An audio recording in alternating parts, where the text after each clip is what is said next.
WWE scraps future Judgment Day plans, plus Vince McMahon's attorney issues a health update, and AEW announces a major 2025 stadium show. It's all in the Cultaholic wrestling news right now. Earlier in the week, we talked about the apparent new name for the Judgment Day, Street Trash. Yeah. What was your thoughts on that? I'm not bothered by it. It's a name. What is it? We've had wrestlers called Butch. I mean, with Street Trash, it's hardly bad. Everybody's going about it. It's like it was what? It's a name. Yeah, okay. It's not a great name, but it's a name. Well, the noise that the public made, as Sam demonstrated there, clearly touched a nerve. It was after being revealed earlier in the week that plans were in motion to rename the Judgment Day Street Trash. WrestleVote have a follow-up saying source claims that the name Judgment Day will remain. However, the slogan Street Trash will be incorporated within the group's gimmick. The Street Trash idea came directly from Finn Balor, with merchandising concepts already completed and approved. So you've upset Finn Balor by turning the man that down. who came up with Bullet Club. That's a crap name. Like, come on, what could have been with Street Trash? Give it a chance. Give Street Trash a chance. But no, it's gone now. Give Street Trash a chance. Look, I get it. Like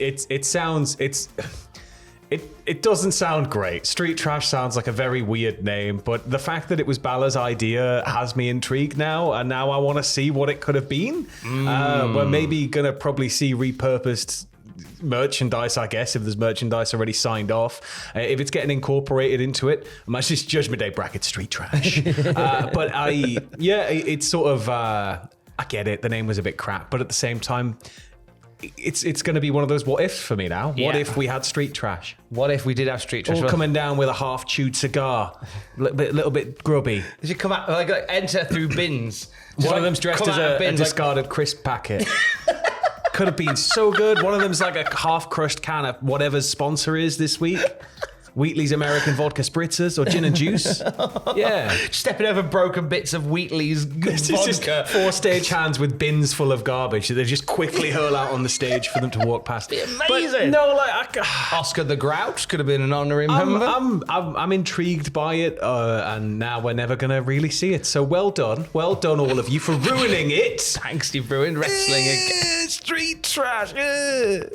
You've ruined wrestling again. Ruined it. I'm just not going to watch anymore. You've killed it for me. What could have been with Street Trash? Could have been the next NWO. Could have been the next Bullet Club. Could have been the next Wyatt family. Could have been all sorts. Could have been the new John Lennon. Imagine. It could have been led by Jim Duggan coming back to do his janitor role. You've cost us so much.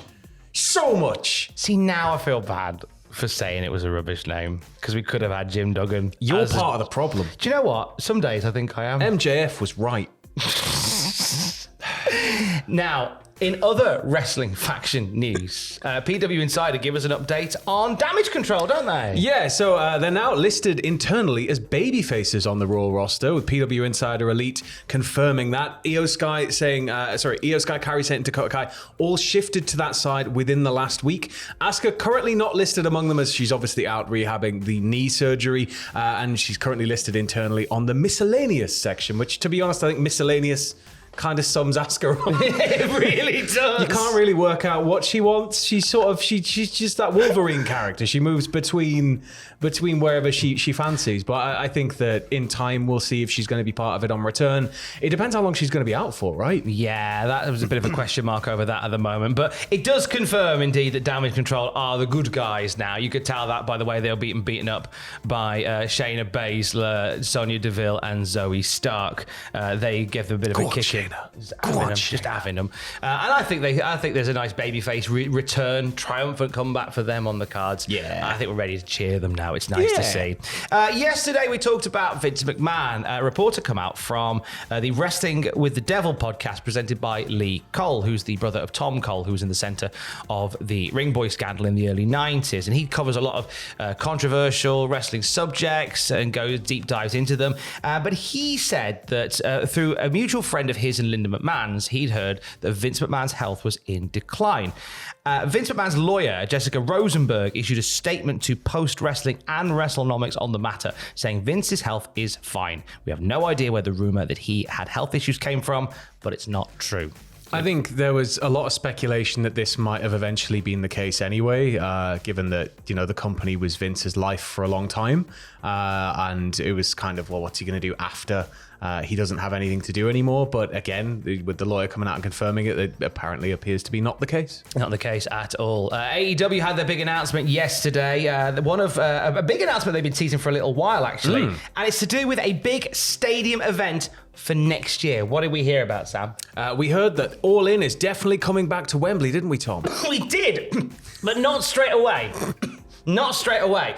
It was announced yesterday that AEW All In on pay-per-view next year will emanate from the Globe Life Field in Arlington, Texas. All in Texas. Along with a series of events taking place in the Arlington area are planned in the build-up to it. Globe Life Field is the home of the Texas Rangers, who I believe are one of the Power Rangers groups. They are, yes. Their Zordon is like the big screen at the baseball park. That's what it is. And it's like the little animated baseball guy whenever there's a home run. They've got to hit a home run to get guidance from their Zordon. This is set for Saturday, July... No, sorry. It might be a Sunday. It's set for July 12th. July 12th, 2025. What's going on in my brain Your this brain morning? fell over there. Tony Khan said, on behalf of everyone at AEW, we are ecstatic to bring AEW All in Texas to Globe Life Field in Arlington on July 12th, 2025. AEW All in Texas will make history as both our first ever pay-per-view in Texas, as well as AEW's American Stadium debut,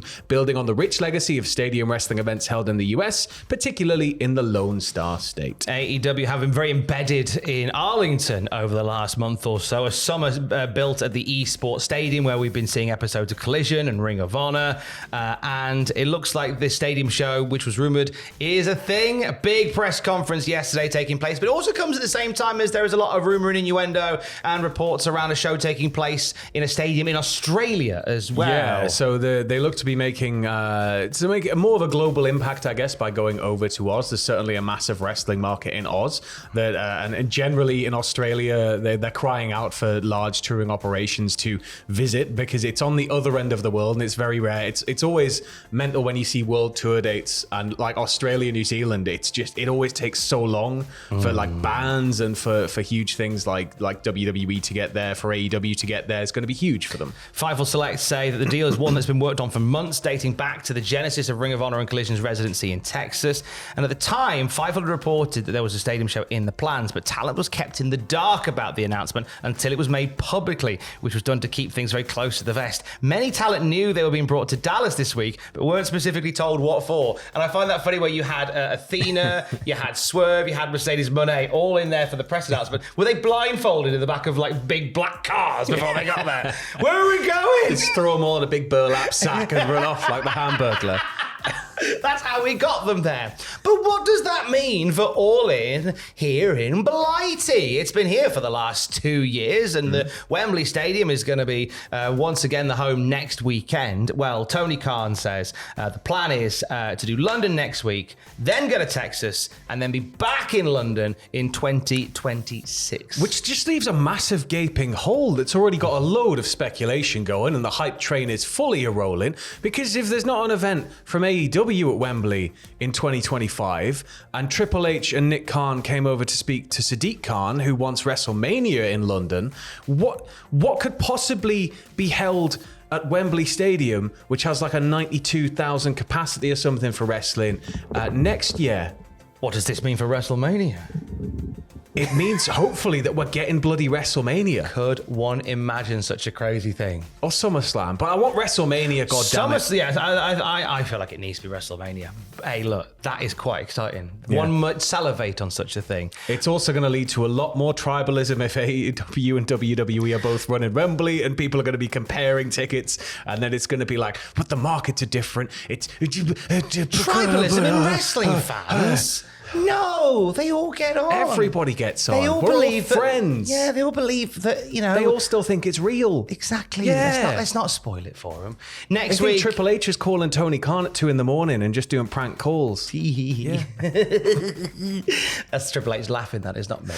Next week, it is All In at Wembley. We're going to London next week. We are going to London next week, so if you see us, come over and say hi. We're going to be shooting all sorts of content in and around Wembley. Wait, just come and get involved. Just jump in, photobomb every everything. Just generally, let's have a good time. Let's have a good time. You can come along and join us for All Caps All Day, presented by North Attack and Hustle on the Saturday. And on the Saturday night, can officially confirm now.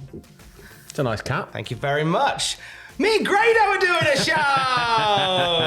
Come see the Grado Show. It's yourself live at the Garage in London on Saturday night. It's Grado telling road stories that he's not allowed to tell on podcasts because they're too lewd. We'll get cancelled. We're doing that live on stage at the Garage, plus a surprise guest.